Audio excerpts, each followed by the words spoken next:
Le bitume brûlait sous un soleil impitoyable quand une fillette s'arrêta devant une voiture de luxe en panne. Il n'y avait rien qui la liait à cet homme en costume hors de prix et pourtant, ce simple arrêt allait bouleverser deux destins. Ce qu'elle portait à la main allait rouvrir les portes d'un passé que l'on croyait à jamais enterré. Malia Brown, 10 ans, marchait seule sur une route de campagne aux abords d'un village ouvrier à 2 heures de Boston. Son sac à dos usé rebondissait à chaque pas, chargé de livres et d'un précieux kit à outils offert par son oncle Tony, mécanicien passionné. En longeant l'accotement, elle ralentit. Une Mustang Shelby GT500 rouge rutilante fumait capot ouvert comme une bête blessée. Un homme blanc d'une 50aine d'années faisait les 100 pas, le téléphone collé à l'oreille, jetant des regards furieux à sa montre en or massif. « J'ai un rendez-vous avec le gouverneur dans moins de 3 heures », hurlait-il. « Peu importe le prix, envoyez une dépanneuse. » Malia hésita. Sa tante Lila lui répétait toujours de ne jamais parler aux inconnus, encore moins à ceux qui semblaient si loin du monde dans lequel elle avait grandi.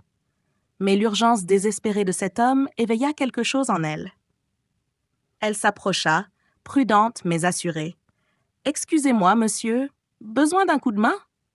L'homme se retourna, stupéfait, puis afficha un sourire condescendant en voyant la fillette aux nattes colorées et au T-shirt Might bien trop grand pour elle. « C'est gentil, ma petite, mais c'est une voiture de haute performance. Il faut un vrai mécanicien. » Malia haussa les épaules et s'approcha sans attendre de permission. « Mon oncle m'a tout appris sur les moteurs. Je peux au moins jeter un œil. » Et avant qu'il ne puisse la retenir, elle avait déjà posé son sac et plongé sous le capot avec assurance. « Le moteur s'est arrêté net après avoir surchauffé ?» demanda-t-elle. Il acquiesça, un brin déconcerté. « Et vous avez senti une odeur sucrée, un peu comme du sirop ?» Il ouvrit de grands yeux. « Oui, comment tu sais ?»« Fuite de liquide de refroidissement. Regardez-la, sous la voiture. » Elle désigna une flaque qu'il n'avait même pas remarquée. Pendant qu'elle appliquait une bande spéciale autour d'un tuyau fissuré, ses gestes précis attiraient l'attention du riche inconnu. Il scrutait son visage, frappé par un sentiment étrange, familier. « Scène choc. »« Comment tu t'appelles ?» demanda-t-il soudain. « Malia Brown. » Elle tendit une main tachée de cambouis. Il la serra, encore sous le choc de la rapidité avec laquelle elle avait diagnostiqué le problème. Ce fut en balayant ses mèches de cheveux que Malia révéla ce qui allait bouleverser sa vie et celle de l'homme en face d'elle. Un éclat vert chatoya à son doigt. Une bague en or ancien ornée d'une émeraude, fixée avec du fil pour ne pas tomber. Les mains de l'homme tremblèrent. Il connaissait ce bijou. La voix soudain rauque, il murmura « Cette bague, elle est très particulière. » C'était celle de ma maman, enfin ma mère adoptive, Diana. Elle est morte l'année dernière. Elle disait qu'elle symbolisait une promesse importante. « Tu sais d'où elle la tenait ?» Malia haussa les épaules. Elle disait seulement qu'elle appartenait à quelqu'un de spécial, que je comprendrais un jour. L'homme se raidit. Ce bijou, il l'avait offert 12 ans plus tôt à une fillette dans un orphelinat appelé Les Petits Anges, juste avant que l'établissement ne ferme dans des circonstances obscures. Il proposa de la raccompagner, ce qu'elle accepta après une hésitation. Sur la route, il la questionna subtilement. Où elle vivait, depuis combien de temps, qui s'occupait d'elle? Tante Lila et oncle Tony m'ont recueillie après la mort de Diana, dit-elle. Avant, j'étais dans un orphelinat, les Petits Anges. Il faillit écraser les freins. Les Petits Anges? Impossible. Tout coïncidait. Quand elle descendit de la voiture, il lui tendit une carte. Si tu as besoin de quoi que ce soit, Malia, appelle-moi. Elle hocha la tête, intriguée. Ce qu'elle ignorait encore, c'est que cet homme, Richard Ellison, PDG d'un empire immobilier tentaculaire, venait de retrouver la fillette qu'il avait juré de protéger et abandonner, et qu'il s'apprêtait à rouvrir une boîte de Pandore. Si tu es encore là, c'est que cette histoire t'a touché. Alors n'attends pas. Abonne-toi maintenant, active la cloche et laisse un like pour soutenir ce genre d'histoire vraie qui parle à tous. Ton soutien compte et on continue l'histoire maintenant. Le lendemain de leur rencontre, Richard Ellison n'avait pas fermé l'œil. Dans son immense bureau au sommet de la tour Ellison, il fixait une photo agrandie de la bague émeraude. Il n'y avait aucun doute. Le même croissant imparfait au cœur de la pierre. Une imperfection unique qu'il avait fait graver lui-même 12 ans plus tôt. Il se revoyait encore, à genoux, attachant cette bague au doigt minuscule d'une orpheline prénommée Malia, un nom qu'il croyait effacé. Sur son bureau, des dossiers autrefois classés confidentiels s'entassaient. Des documents relatifs à l'acquisition de l'orphelinat Les Petits Anges par la Ellison Foundation. À l'époque, son père, Gerald Ellison, avait justifié l'achat en évoquant des problèmes financiers et des anomalies administratives. Peu après, l'établissement avait mystérieusement fermé, ses archives effacées, ses enfants répartis discrètement. Richard relut une note griffonnée dans la marge d'un ancien document. Monsieur Ellison Senior, Kamalia B, a surveillé de près, potentiel exceptionnel. Un frisson le parcourut. Quelques heures plus tard, dans un atelier bricolé derrière une petite maison modeste, Malia réparait un vieux tourne-disque que son oncle Tony avait sauvé d'une brocante. L'odeur d'huile et de fer l'apaisait, comme un cocon familier. Tony entra, un sourire aux lèvres. « T'as réussi à le faire chanter à nouveau ?» Malia hocha la tête. « Faut juste comprendre comment il pense.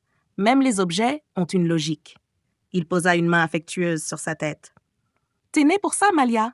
Il y a un truc en toi que j'ai jamais vu ailleurs. » Elle hésita. « Tonton, hier, j'ai aidé un homme. Il avait une voiture de fou. Il s'est arrêté net quand il a vu ma bague. Il m'a donné sa carte. » Tony s'empara du petit carton et pâlit. « Richard Ellison, tu es sûr ?» Malia acquiesça. Il m'a dit que cette bague lui rappelait quelque chose.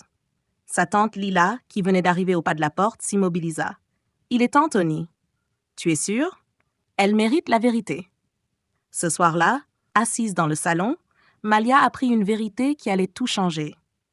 Diana, sa mère adoptive, n'était pas seulement une infirmière. Elle avait travaillé à Les Petits Anges, et quand elle avait découvert ce qui s'y tramait, elle avait fui avec un bébé, Malia. On les cherchait. Pendant des années, elles avaient vécu sous d'autres noms dans la peur. « Diana t'a laissé une lettre », dit Lila en tendant une enveloppe jaunie. « Elle nous a fait jurer de te la remettre si un Ellison refaisait surface. » Malia ouvrit le courrier. « Ma chérie, si tu lis ceci, c'est qu'on t'a retrouvée. Tu n'es pas une enfant comme les autres, et il y a des choses que tu dois comprendre. » Pendant ce temps, à la tour Ellison, Richard interrogeait son enquêteur privé. « Tu as retrouvé des traces de Diana Brown? »« Oui, morte l'an dernier. Accident de voiture, les freins avaient été trafiqués. »« Et l'adoption? » Officiellement, Malia n'a jamais existé dans les archives de l'orphelinat. Un silence pesant s'installa. Puis Richard se leva. « Je veux tout savoir sur sa famille actuelle et sur ce que mon père a réellement fait. » Le lendemain, une voiture noire aux vitres teintées se gara près de l'école de Malia. 2 hommes en costume observaient les élèves. « C'est elle? »« Oui, la fille à la bague. Monsieur Ellison Senior veut la voir, maintenant. » Mais dans une autre voiture, Tony veillait, téléphone en main. Il appela un certain Marcus Hayes. C'est à propos de Les Petits Anges et d'une fille qu'il croit encore invisible. J'ai la preuve qu'il vous faut. Dans un luxueux appartement du centre-ville, Richard confronta finalement celui qui avait tout orchestré. « Papa, pourquoi tu m'as menti sur ce qui s'est passé à l'orphelinat? » Gerald Ellison, un vieil homme au regard froid, le toisa. « Tu crois que j'ai construit cet empire avec des prières et des dons? » Certains enfants avaient des dons. Il fallait les exploiter. « Tu parles d'enfants comme Malia? Elle répare ce que les autres croient irrécupérable. Tu sais ce que ça vaut? Imagine les applications militaires, stratégiques. » Mais Richard ne voyait plus une opportunité. Il voyait une enfant arrachée à sa vie, une promesse trahie et une machine brisée qu'il avait lui-même contribué à créer. La nuit tombait sur la banlieue de Roxbury quand Malia referma la lettre de Diana. Son cœur battait à tout rompre. Chaque mot résonnait en elle comme une onde de choc. Sa vie n'était pas ce qu'elle croyait. Elle n'était pas juste une orpheline chanceuse. Elle avait été sauvée, cachée, protégée, et maintenant, elle était retrouvée. Dans la lettre, Diana parlait d'un secret que seule la bague pouvait révéler. Malia s'enferma dans le petit atelier de son oncle. Elle observa longuement le bijou, jusqu'à remarquer un minuscule mécanisme à la base de la pierre. En tournant délicatement l'émeraude, un compartiment invisible s'ouvrit. À l'intérieur, une puce mémoire, dissimulée depuis plus de 10 ans. Au même moment, Richard, de plus en plus tourmenté, confrontait de vieux documents internes qu'il n'avait jamais eu le courage de lire jusqu'à présent. Nom du projet, Prométhée. But, identifier des enfants présentant des capacités cognitives exceptionnelles, les isoler, les former, puis les intégrer à des structures de recherche ou à des protocoles militaires. La lecture le fit frémir. Dossiers médicaux falsifiés, rapports d'incidents classés accidents, témoignages effacés et une liste de noms barrés en rouge. Parmi eux, Malia B., cas prioritaire. Richard n'avait plus le moindre doute. Son père avait bâti un empire sur l'exploitation d'enfants. Le lendemain matin, 2 agents du FBI escortèrent Richard jusqu'au 50e étage du siège Ellison. La salle de conférence était pleine. Gerald Ellison trônait en bout de table, entouré de ses avocats. « Qu'est-ce que c'est que cette mise en scène ridicule ?» cracha-t-il. Mais son regard changea quand une procureure fédérale entra à son tour, suivie d'un journaliste portant une caméra. Richard connecta son ordinateur au grand écran. Dossiers numériques, vidéos de surveillance, transcriptions de conversations confidentielles s'enchaînèrent. Puis, une vidéo floue mais reconnaissable. Une infirmière en fuite, bébé dans les bras, franchissant les grilles de Les Petits Anges au cœur de la nuit. C'est à ce moment précis que les portes s'ouvrirent une nouvelle fois. Malia entra, accompagnée de Tony et du journaliste Marcus Ace. Le silence fut total. « Tu n'étais pas obligé de venir », murmura Richard. « Si, c'est notre histoire à tous les deux », répondit-elle avec une force impressionnante pour son âge. Elle s'approcha, ouvrit son sac à dos et plaça la bague sur la table. Puis elle en sortit la puce mémoire. « Ma mère y a stocké toutes les preuves. Elle savait que ce jour viendrait. » La procureure connecta la clé. L'écran s'illumina de nouveaux fichiers, des échanges entre Gérald et des laboratoires, des rapports sur des tests illégaux, des instructions pour neutraliser les résistances. Gérald blêmit. « C'est un montage » hurla-t-il. Mais personne ne bougeait. « Je croyais que les machines étaient les seules choses que je savais réparer », dit Malia. « Mais aujourd'hui, je comprends que parfois, il faut aussi réparer la vérité. » L'affaire éclata en direct sur les réseaux. Des milliers de spectateurs suivaient la diffusion de la conférence, tandis que la justice entamait sa course. Quand les agents fédéraux se saisirent de Gerald Ellison, il n'opposa aucune résistance. Pour la première fois, l'homme au pouvoir inébranlable semblait vieux, vide, fini. Dans les jours qui suivirent, le monde bascula. Les révélations firent l'effet d'un séisme. Le cours des actions Ellison s'effondra. Des personnalités tombèrent, des familles exigèrent des comptes. Mais au cœur du chaos, une lueur nouvelle apparaissait. Malia, elle, n'était plus une enfant invisible. Elle était devenue la voix de ceux qu'on avait voulu effacer. Les jours qui suivirent l'arrestation de Gerald Ellison furent marqués par un cataclysme judiciaire, médiatique et moral. Le nom Ellison, autrefois symbole de puissance et de réussite, s'étalait désormais à la une de tous les journaux sous un tout autre visage. Expérimentation sur mineurs. Le scandale des orphelinats Ellison éclate au grand jour. Une fillette de 10 ans fait tomber un empire. Richard observait tout cela avec une expression indéchiffrable. Il n'avait plus d'entreprise, plus de père, plus d'héritage. Mais il avait Malia, et un besoin viscéral de réparer ce qu'il avait ignoré trop longtemps. 1 an plus tard, sur les ruines de Les Petits Anges, un nouveau bâtiment s'élevait, le Centre Johnson pour jeunes inventeurs. Là où régnait autrefois la peur, résonnaient désormais les voix d'enfants libres, curieux, brillants. Malia, désormais âgée de 11 ans, se tenait au cœur du hall principal, entourée d'ingénieurs et de chercheurs. Elle avait aidé à concevoir les premiers capteurs intelligents du centre. Rien ne semblait lui résister.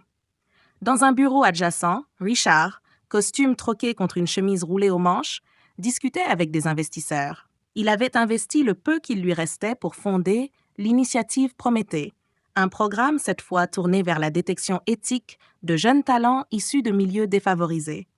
Pas de contrat, pas d'exploitation, juste des opportunités réelles, expliquait-il.